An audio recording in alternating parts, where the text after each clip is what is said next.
વામે યસ્ય સ્થિતા રાધા શ્રેષ્ઠ યસ્યાસ્તિ વક્ષસી વૃંદાવન વિહારંતં શ્રી કૃષ્ણં હૃદિ ચિંતયે શ્રી કૃષ્ણં હૃદિ ચિંતયે.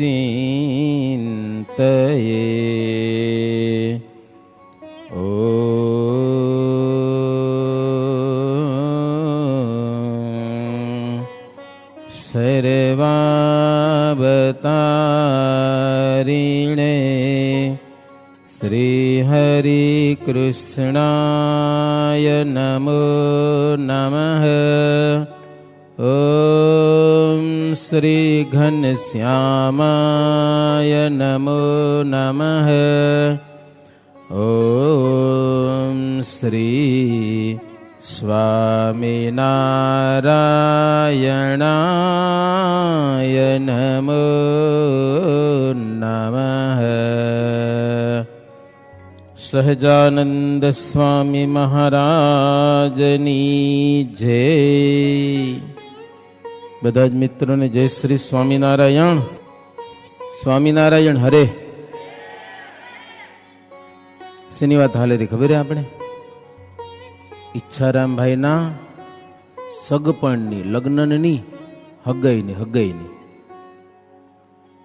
નગારા વાગેરા એ વાજિંત્રો વગાડ્યા છે, એકબીજાને દૂધ પાયા છે, ચાંદલો કરે ને એ કથા આપણી હાલે છે. સ્વામિનારાયણ હરે. સજની આજની શોભાસી હું વર્ણવું, ધૂમા મચી છે ધર્મને, દ્વાર રે નગારા વાગે, ધીન્ના ધીન્ના રે કડકડ કડધીના, ઘણા હાથીને ઘોડા શણગારિયા, સજ્યા સર્વે જનોએ શણ ગાર રે નગારા વાગે, ધીન્ના ધીન્ના રે કડકડ કડધીના, લીલા તોરણ બાંધ્યા રૂડા તોડલે, ધરી ધજા પતાકા ભલી, ભાલરે ન ભાતરે નગારા વાગે, ધીન્ના ધીન્ના રે કડકડ કડધીના. નગાર વાગે એટલે બધા વાજિંત્રો વાગે. લગ્નમાં તો વાજા વાગે ને બહુ જોરદાર. પૈસા હોય કે ન હોય પણ વગાડવા પડે. મોતીડાથી ચોક પૂરેલા છે, છજ્જા માળિયા એના ઉપર કેટલાક માણસો ચડી ગયા છે, કેટલાક તો ધાડીમાંથી જઈને નાચે છે. મોર વાજિંત્રો સંભળાય એટલે મોર પણ નાચવા માંડે. મોર નાચે છે, ઢોલ ત્રાસા ભેરી ભૂંગડો શરણાઈ સોર થઈ રહેલો છે. ભાટ ચારણ બધા બિરદાવલી બોલે છે, ગુણીજનો ગુણો ગાય છે, અને આકાશમાં આવીને અપ્સરાઓ નાચે છે. હે નાચે આકાશમાં આવીને અપ્સરા, તે તો તાથઈ તોડે, તન રે નગારા વાગે, ધીન્ના ધીન્ના રે કડકડ કડધીના.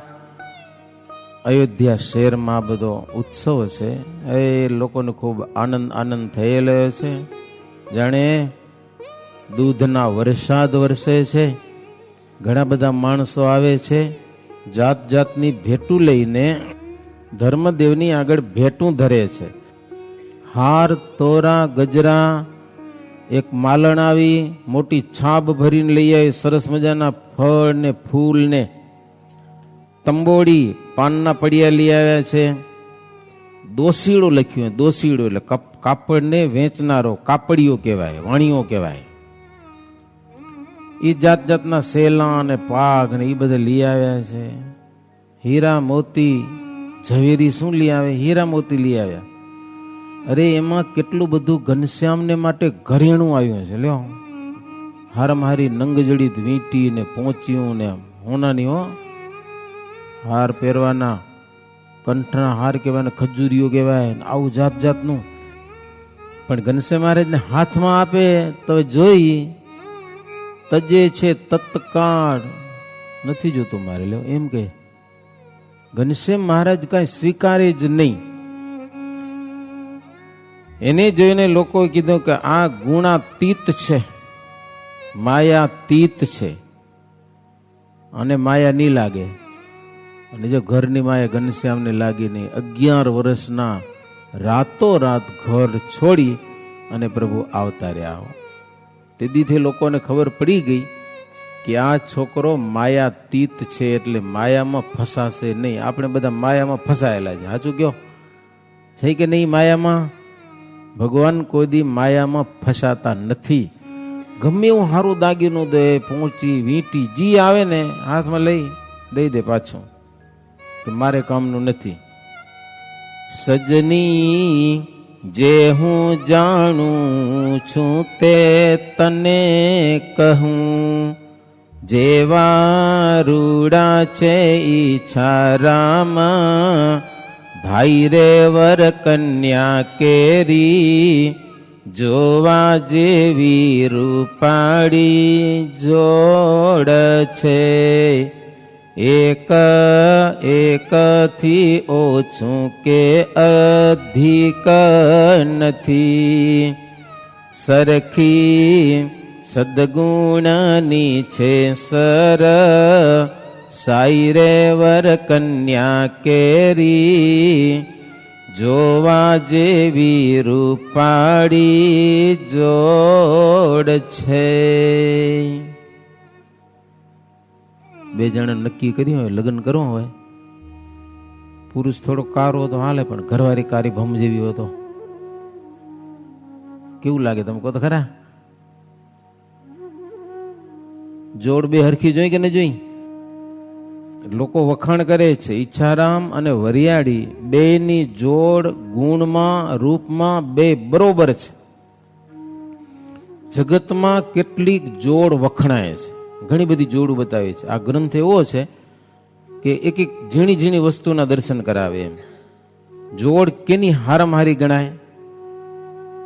સૂરજ અને રન્નાદે. રન્નાદે એટલે કે રાંદલ કરીને કોઈ શક્તિ છે, રાંદલ. સૂર્ય અને રાંદલની જોડ કહેવાય. રતિ અને કામદેવ એ એની ઘરવાળી. રતિ એટલે કામદેવની ઘરવાળી, અને કામદેવ એની જોડ જોરદાર છે. ઇન્દ્ર અને ઇન્દ્રાણીની જેમ જોડ કહેવાય. રોહિણી અને શશી, શશી એટલે ચંદ્ર, એની ઘરવાળી રોહિણી, એની બે જોડ કહેવાય. શંકર અને પાર્વતીની જોડ કહેવાય. કહેવાય કે નથી કહેવાતી? બ્રહ્મા અને સાવિત્રી, બ્રહ્માની ઘરવાળી. પછી બુદ્ધિ અને ગુણનિધિ, ગણેશની જોડ કહેવાય. ગણેશની બુદ્ધિ હારી, સમજ્યા ને? સારું ભણવું હોય ને તો જો આપણા ગણપતિ બેઠા છે, એને પગે લાગવાનું. ગણપતિ વિદ્યાના નિધિ છે, ભણતરના સરસ્વતી દેવી છે, એમની દેવ છે. વિષ્ણુ અને લક્ષ્મીની જોડ કહેવાય. એવી જોડ ઈચ્છારામભાઈ અને વરિયાળી, એની બે જણાની જોડ છે. હવે કવિ નવું લખે છે. નવરે દિવસે બ્રહ્માએ નિપજાવ્યા, નથી એકેમાં કાંઈ ખામી, ખોડરે વર કન્યા કેરી જોવા જેવી રૂપાળી જોડ છે. બધા કે બ્રહ્મા હાવ નવરો હશે ને ત્યાં બે જણાને બનાવ્યા લાગે. સમજણ પડે તમને? બ્રહ્મા બધાના હાંડલા ઘડે છે, જાત જાતના ઘાટ બ્રહ્મા બનાવે છે. બ્રહ્માની ઉત્પત્તિનું કામ છે. વિશ્વમાં વિષ્ણુ પાલન કરે અને શંકર સંહાર કરે. બહુ રૂપ હોય ને તો માણસો એમ કે બ્રહ્મા નવરો હશે ને ત્યાં આને બનાવ્યો લાગે. કે તમારા એટલામાં તો કેટલા કથા સાંભળી ગયા હશો. આપણે દેવતાઓ અને દૈત્યો ભેગા મળીને સમુદ્ર મંથન કર્યું. સાંભળ્યું ને? તો એ તમે ખ્યાલ તો છે ને વાતની. તો પછી ઘણા બધા રત્નો નીકળતા નીકળતા અમૃત નીકળ્યું છેલ્લી બાકી. અમૃતને તો દેવતાઓ ધન્વંતરી ભગવાન હતા, એ સમુદ્રમાંથી નીકળ્યા અમૃતનો સોનાનો ઘડો લઈને. પણ દૈત્યો કે આપણે અમૃત પી ગયા હોય. દેવતા ભલે વાટ જુએ. તે ધન્વંતરી ભગવાનના હાથમાંથી ઝૂંટવી 20-25 જણા દૈત્યો તો આમ ભાગી ગયા છેટા છેટા. આપણે પી જ જવું હોય કે સૌથી પહેલા અમર બની જાય આપણે. એમ એ અમૃત પીવે અમર બની જાય, કોઈ દી મરે નહીં. ભાગ્યા. પછી દેવતાઓ ભગવાનની પ્રાર્થના કરીએ છે, પ્રભુ આ દૈત્યો છે ને સંખ્યામાં અમારા કરતા મોટા છે. અમે 33 કરોડ તો દૈત્યો 66 કરોડ. પાછા જાડા એવા, અમારા ઊંચા એવા, તાકાત ઘણી છે અમારા કરતા. અમૃત પીધા વિના અમને પહોંચી જાય વારે વારે. હવે અમૃત પીશે અમારી શું દશા થશે? દેવતાઓ ભગવાનની સ્તુતિ પ્રાર્થના કરી એટલે ભગવાને નવું એક રૂપ લીધું. શેનું રૂપ લીધું? બોલો, નામ બોલો. મોહિની સ્વરૂપ. શું કહેવાનું? મોહિની સ્વરૂપનો ભગવાને સરસ રૂપ લીધું. અને પછી દડો રમતા રમતા, સમજ્યા ને? કંદુક ખેલનમ. કંદુક એટલે દડો. દડો રમતા રમતા ભગવાન છે દૈત્યો રમતા. ઓલા ત્યાં પાછી એમાં ઝઘડો થઈ ગયો. ઓલો હું પહેલા પીશ ને બીજો હું પહેલા પીશ, ત્રીજો હું પહેલા પીશ. એટલે પી લો ને બધા મળ્યું છે તો એકબીજાને છઠ્ઠે હાથમાં થઈ જાય. હું પેલો પીશ, બીજો એટલે હું પેલો પીશ, હું પેલો પીશ. લ્યો, અહમ પૂર્વમ નત્વમ નત્વમ એમ કરીને મારા બાજી પડ્યા. ત્યાં ભગવાન પહોંચી ગયા. અને એવા રૂપાળા અને સરસ મજાની છોકરી 16 વર્ષની હો. દૈત્યો મોહ પામ્યા. એમાં છોરી રૂપાળી બહુ હોય. આવ્યા બાજુમાં, ચારે બાજુ ફરી વળ્યા. એ કે તારું નામ શું? ભગવાન કે મને ખબર જ નથી મારું નામ શું. કે લ્યો, ભગવાનના નામ કેટલા હોય?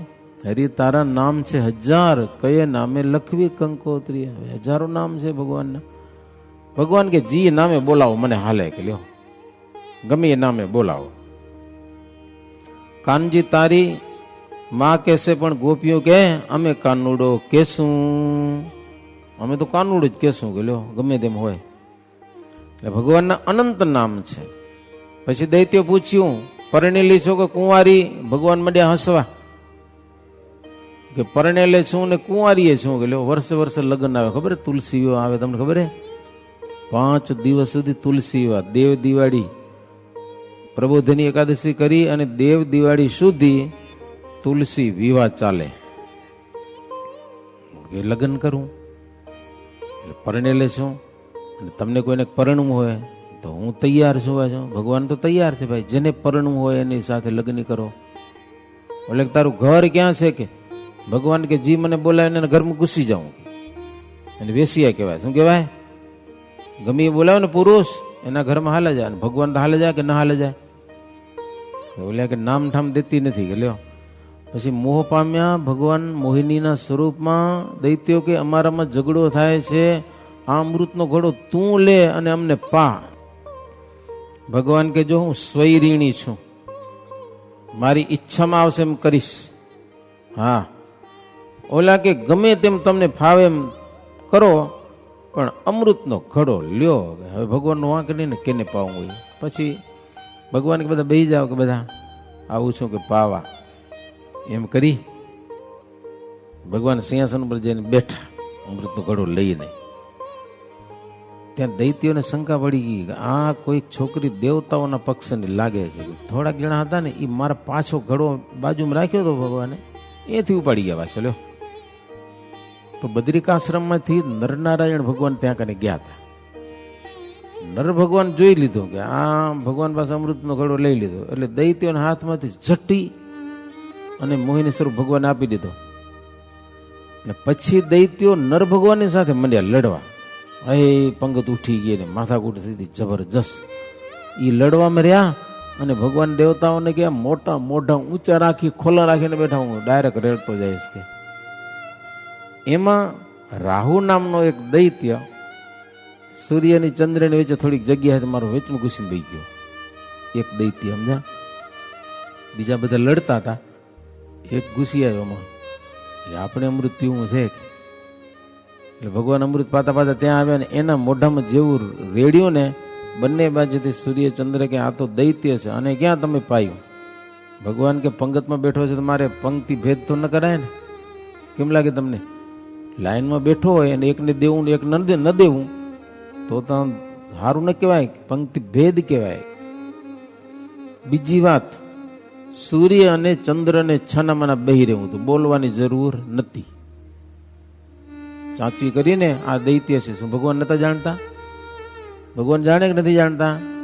દેવતાઓને ખબર જ હતી કે રૂપ ભલે છોકરીનું છે પણ છે તો ભગવાન. તોય હારા બોલ્યા. પછી તો ભગવાને સુદર્શન ચક્ર મૂક્યું, જેવું અમૃત ગળામાં જીવ્યો ને તો વચ્ચે કાપી નાખ્યું, પણ થોડુંક અંદર ઉતરી ગયું એટલે દૈત્ય એકમાંથી બે થઈ ગયા પાછા. લો, રાહુ અને કેતુ બે દૈત્ય બની ગયા. અને સૂર્ય અને ચંદ્રની સાથે એને હજી સુધી વૈર છે. જ્યારે જેને આ સૂર્ય ચંદ્રની આ વાત યાદ આવે ને રાહુ કેતુને, તે એને આડા ફરે.